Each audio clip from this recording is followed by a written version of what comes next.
Kaibigan, napansin mo na ba yung isang babae na parang may kakaiba? Hindi siya umaamin, hindi rin siya nagsasalita, pero may mga ginagawa siyang hindi mo maintindihan. Hindi siya expressive, pero hindi ka rin niya kayang iwasan. Hindi ka niya inaamin, pero hindi ka rin niya mabitawan. Paano mo malalaman kung patagong mahal ka na pala niya? Kung gusto mong malaman ang mga sekretong senyales na hindi direktang sinasabi ng babae, pero nagpapakitang espesyal ka sa puso niya, siguraduhin mong tatapusin mo ang video na ito.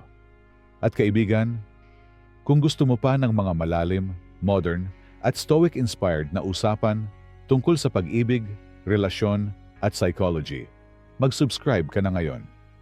Comment mo. Tahimik, pero totoo. Para malaman kung isa ka sa mga solid na kaibigan na gustong maintindihan ang mundo ng relasyon ng mas malalim. Kaibigan, may isang tanong na madalas tinatago ng mga lalaki kahit matagal na nilang iniisip. Paano ko malalaman kung mahal na ako ng isang babae kahit hindi niya sabihin? Hindi kasi lahat ng babae marunong magsabi ng nararamdaman ng diretsahan. Minsan tahimik sila, minsan subtle, minsan nakatago sa maliliit na galaw. Pero tandaan mo, kaibigan, ang totoong pagmamahal, hindi yan puro salita. Mas nakikita yan sa consistency, effort, at respeto na ibinibigay niya sa'yo. Ayon kay Marcus Aurelius, "The closer a man is to a calm mind, the closer he is to strength." Kaya mahalaga na kalmado ka rin sa pag-obserba. Huwag mong pilitin, huwag mong hanapin sa pagmamadali. Dahil kapag mahal ka na ng isang babae, may mga kilos siyang hindi niya namamalayan, mga effort niyang hindi niya ipinagyayabang, at mga paraan niyang ipinapakita na ang puso niya unti-unti nang umiikot sa presensya mo. Nagyun kaibigan, narito na nagsampung mga senyales na patagong mahal ka na ng isang babae. Una, iba ang treatment niya sa'yo kumpara sa iba kaibigan, hindi man ito obvious. Pero mapapansin mo, sa lahat ng tao, normal siya. Pero pag ikaw, may konting pag-aalaga, may konting special treatment, may konting extra effort. Hindi dramatic, pero consistent. Bakit? Kasi hindi ka kahit sino. Nag-iiba ang kilos niya dahil may nararamdaman siya na ayaw niya pang ipakita ng direkta. Pangalawa, naaalala niya mga maliliit na bagay tungkol sa'yo. Hindi ito nagagawa ng taong walang pakialam. Kung natatandaan niya, favorite food mo, simpleng kwento mo oras ng practice mo, kulay ng paborito mong jacket, maliit na detalye, na ikaw nga mismo nakakalimutan. Kaibigan, may tumatak sa kanya. Sa psychology, kapag mahal mo ang isang tao, tumatalas ang memory mo tungkol sa kanya. Pangatlo, nagpapakita siya ng subtle jealousy.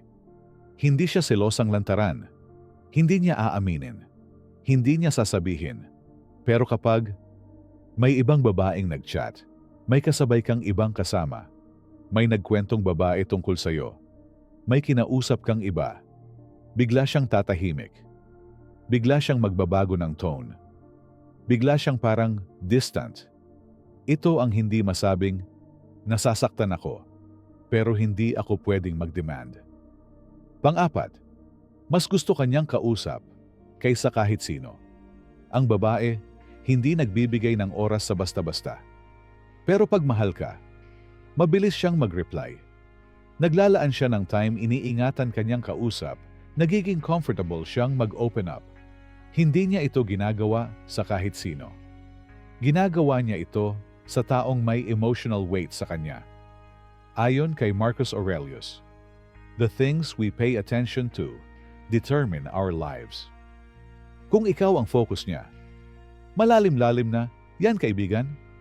Panglima, nahihiya siya sa'yo, pero sa magandang paraan. Ito ang tinatawag na soft awkwardness. Hindi dahil naiilang, kundi dahil kinakabahan siya sa presensya mo. Mapapansin mo, hindi niya ma-maintain ang eye contact, minsan nangingiti siya kahit walang joke, may subtle tension. Kapag magkalapit kayo, bigla siyang conscious sa sarili niya. Kapag pinapaganda ka ng isang tao, may nararamdaman siya para sa'yo. Pang-anim, naglalabas siya ng inaalaga ang side. Hindi niya mapigilan. Kapag gusto ka ng babae, nagiging natural sa kanya ang pangungumusta, pag-aalala, panghihikayat, pagtulong, pagsuporta, pag-check kung kumain ka na ba. Hindi ito pagiging motherly. Ito ay expression ng affection. At ang affection na hindi sinasabi, mas malalim kadalasan. Pampito, tumataas ang energy niya pag ikaw ang kasama kaibigan. Ito ang hindi niya kayang itago. Sa psychological studies, ang katawan at boses ay hindi marunong magsinungaling. Kung napapansin mong mas masayahin siya kapag ikaw ang kausap, mas energetic, mas alive, mas present, mas engaging. Ibig sabihin, tumataas ang dopamine niya pag ikaw ang nasa paligid. At dopamine equals attraction. Pangwalo, nagpapakita siya ng trust sa mga bagay na hindi niya ginagawa sa iba.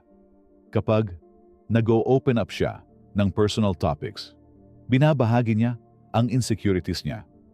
Kinukwento niya ang mga problema niya. Pinapakita niya ang vulnerable side niya. Kaibigan, hindi niya ito ginagawa sa kahit sino. Ito ang unspoken message. Safe ako sa'yo, masaya ako sa'yo, komportable ako sa'yo. Ang comfort at safety, yan ang dalawang pinakamatinding sign ng affection ng babae. Pangsyam, nire-respeto niya ang boundaries mo. Kung hindi ka pa ready sumagot, hinihintay ka niya. Kung may kailangan kang tapusin, hinahayaan ka niya. Kung may space kang kailangan, binibigay niya. Bakit? Kasi kaibigan, sa lahat ng bagay, ang respeto ang pinakamatibay na senyales ng pagmamahal. Hindi kailangan hawakan. Hindi kailangan pilitin. Hindi kailangan ang habulan. Ang tunay na nagmamahal, marunong maghintay. Pangsampu, ramdam mong may binabago siya sa sarili niya. Dahil sa'yo hindi niya ito sasabihin. Hindi niya ia-announce. Pero mapapansin mo, mas nagiging maayos siya.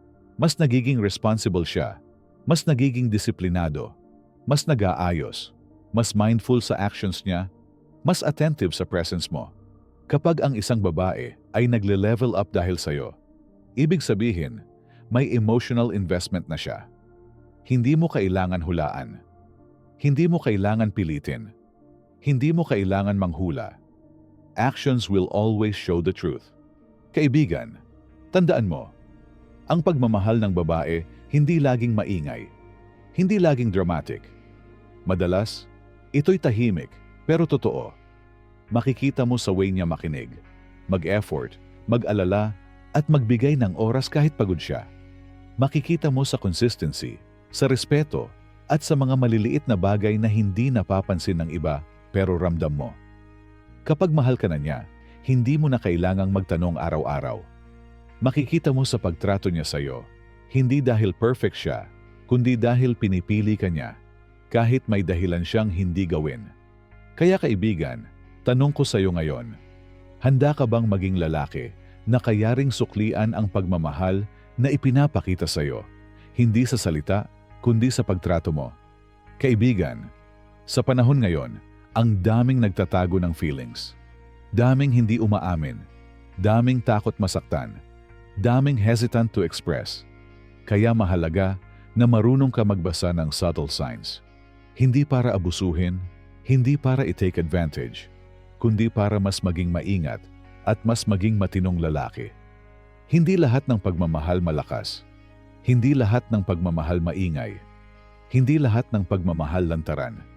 Minsan, ang pinakamalalim na pagmamahal ay yung pinakatago. Kaibigan, ngayon ikaw naman. Sa 10 senyales na, alin ang napansin mo sa babaeng iniisip mo ngayon? At sa tingin mo, bakit kaya niya tinatago? I-share mo sa comments. Gusto kong mabasa. At kung gusto mo pa ng malalim, diretso, at modern stoic lessons tungkol sa pag-ibig at psychology ng tao, mag-subscribe ka na kaibigan.